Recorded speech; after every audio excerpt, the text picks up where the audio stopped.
구석구석 정동을 돌아보면 고풍스러운 건물들이 바로 눈에 들어옵니다. 하나하나가 오랜 이야기를 품은 것처럼 보이는데요. 오랜 시간 변화도 많이 겪었을 테지만 지금의 정동을 이루고 있는 건물들에 대해 알아보는 것도 좋을 것 같습니다. 그래서 정동, 근대를 묻다 두 번째 시간에는 현재 정동을 이루고 있는 주요 건축물들에 대해 알아보겠습니다. 함께 보시죠. 안녕하십니까. 배재대학교의 김종원입니다. 저는 현재 배재학당 역사박물관의 관장을 맡고 있고 제가 2002년부터 정동의 비대사관 직원 숙소에 대한 지표조사를 통해서 정동과 인연을 맺은 이후에 근 한 20년이 지난 것 같습니다. 오늘은 한 20여 년 동안 제가 정동에 머물면서 또 연구하고 이랬던 내용들을 종합해서 정동에 대한 새로운 이해라는 주제를 가지고 여러분과 이야기하도록 하겠습니다. 정동을 구성하고 있는 현재 남아있는 건축물들을 먼저 한번 살펴보도록 하겠습니다. 먼저 정동에서 가장 중요한 것은 덕수궁이죠. 그러니까 원래 이름은 경운궁이라고 불리었는데 선조가 이제 임진왜란에서 이제 의주를 거쳐서 다시 한양으로 복귀한 다음에 월산대군의 터를 이어받아서 경운궁으로 만들었습니다. 그래서 1611년부터 고종이 퇴위할 때까지 1907년에 이르기까지 이제 경운궁이라고 불렸고, 그 다음에 상왕이 거처하는 궁궐인 덕수궁이라는 이름으로 1907년부터 현재에 이르기까지 덕수궁으로 불렸습니다. 근데 우리는 정동을 이야기하면 주로 이제 서양의 공사관 거리라고 이야기를 하고 있는데, 사실은 정동에서 가장 핵심적인 공간은 역시 덕수궁이라고 할 수가 있습니다. 이 고종이 기거하는 공간이었기 때문에 당연히 그 주변으로 공사관이 몰려들고, 그 다음에 그 지역을 중심으로 해서 우리나라와 세계 간의 여러 관계들이 이 정동에서 만들어지고 또 이어지고 어떤 급변한 세계 정세가 이 덕수궁을 중심으로 이루어졌다고 해도 과언이 아닌 것이죠. 그 중에 이제 정동에 러시아 공사관이 이제 정동에 지어진 건물 중에 이제 가장 도드라지고 가장 높은 곳에 위치하고 있는 공사관입니다. 그래서 이 정동에다 가장 높은 지역에 또 가장 우람한 공사관이 성격을 지니고 있었는데, 그것은 당시에 러시아의 힘, 러시아가 얼마나 우리나라에 막강한 영향력을 미쳤는가를 우리가 이 망루탑을 통해서도 우리가 확인할 수가 있습니다. 그 다음에 우리가 정동제일교회가 있는데 1897년에 지었고 수차례 보수를 거쳐서 최근에는 2018년 또 실제로는 2021년에도 보수공사가 이루어지고 있었습니다. 아무튼 우리나라 최초의 개신교 교회라고 일컬어지는 정동제일교회는 우리나라 개신교 역사라고 해도 과언이 아니라는 거죠.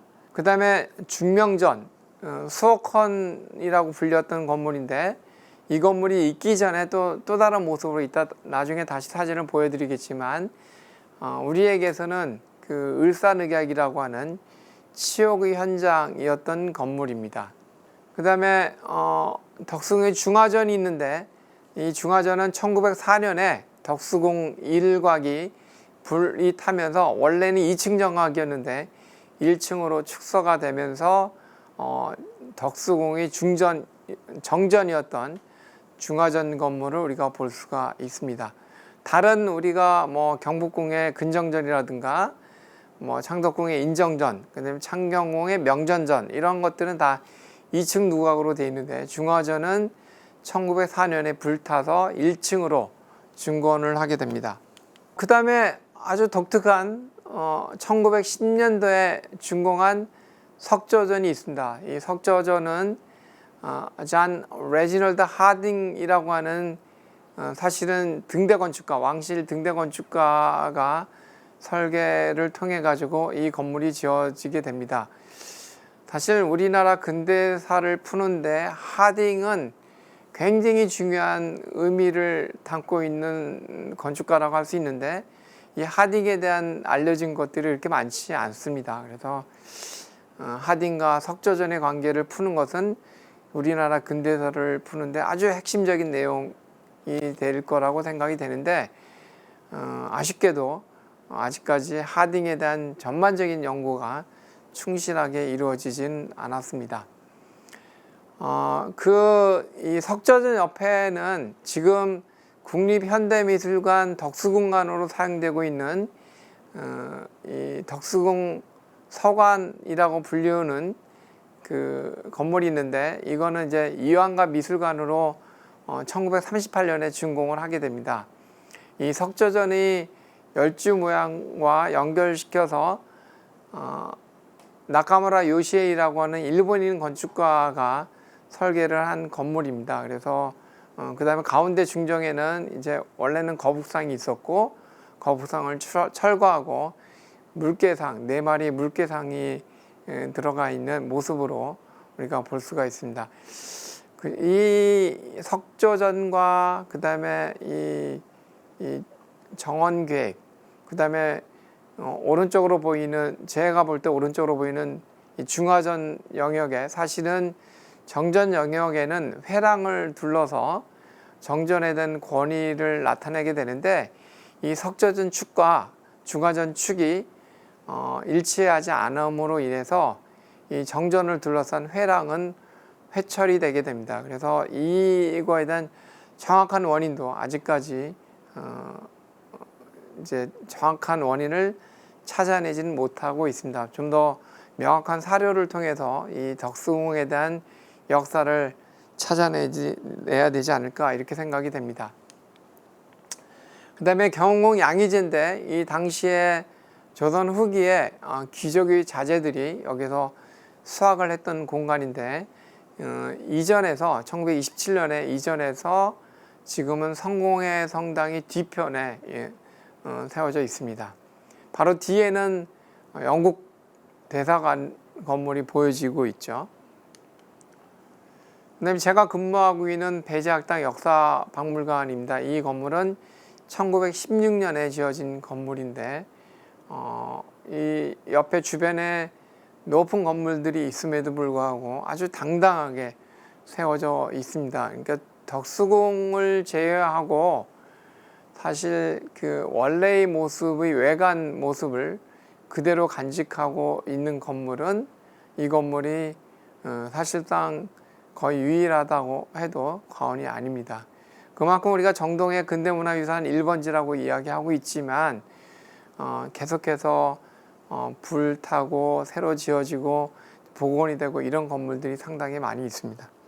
심슨 홀 역시 1915년에 지어져서 1922년 또 6.25 때 불타서 61년에 중축이 되고 2011년에 문화재 보수에 의해서 새롭게 건물이 복원이 되었습니다.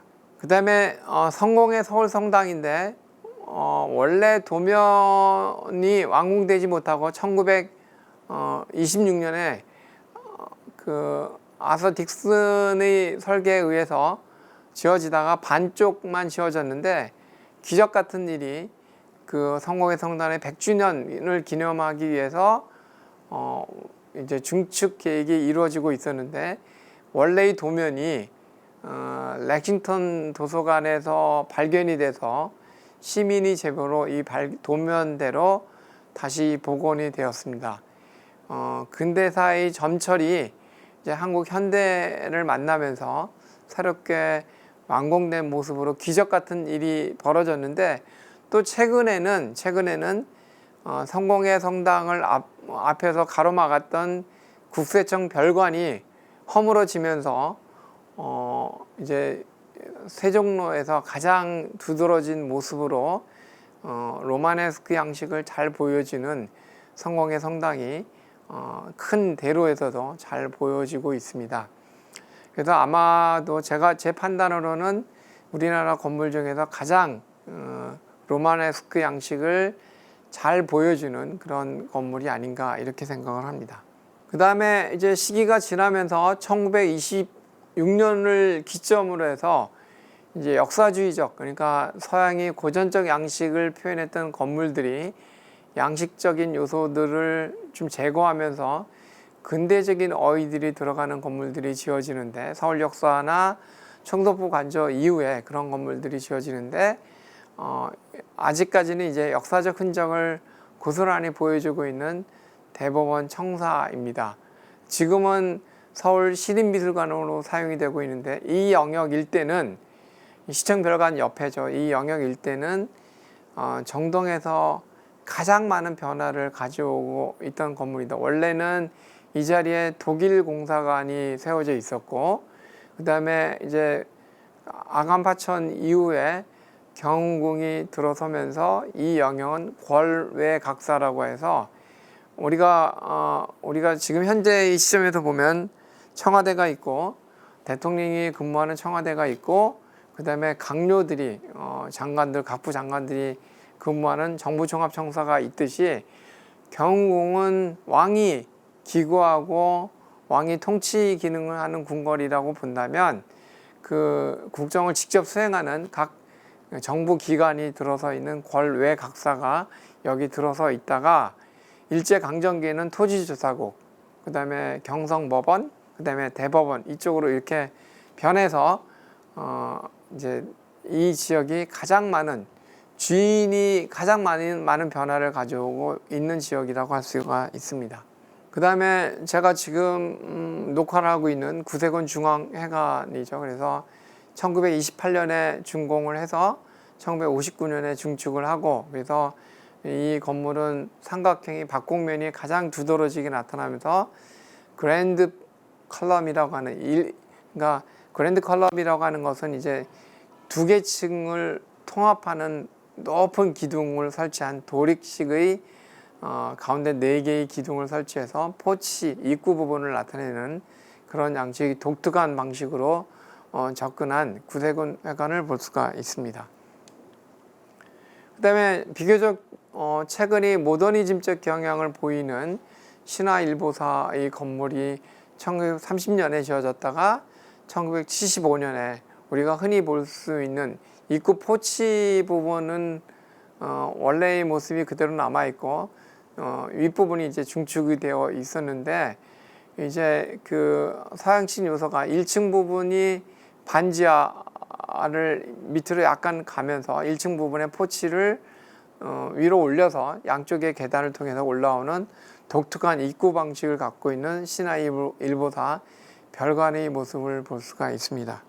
그 다음에 1935년에 준공된 옛날에 국회의사당으로 사용됐고 지금은 서울시 의회로 사용되고 있는 부민관의 건물을 볼 수가 있습니다.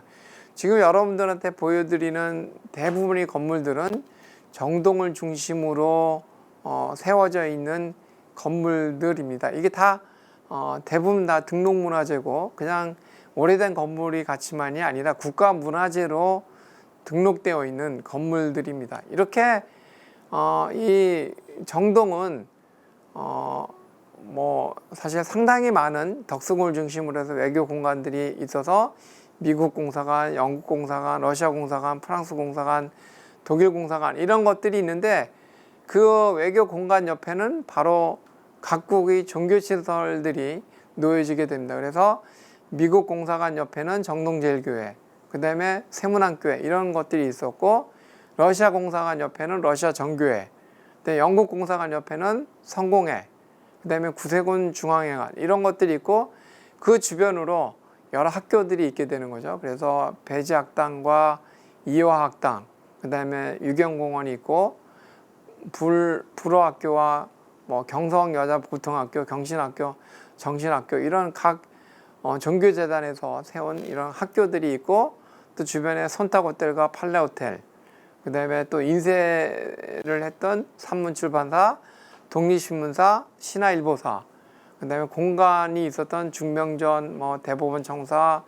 황구단 이런 것들이 있어서 굉장히 복합적인, 우리가 지금 이 정동을 알기로 외교 공간으로 알고 있지만 단순한 외교 공간이 아니라 외교 공간을 포함해서 덕수궁, 그 다음에 종교시설, 호텔, 학교 뭐 보고여관과 시병원이라고 하는 병원들, 이런 복합적인 성격을 갖고 있는 정동의 모습을 우리가 확인할 수가 있습니다.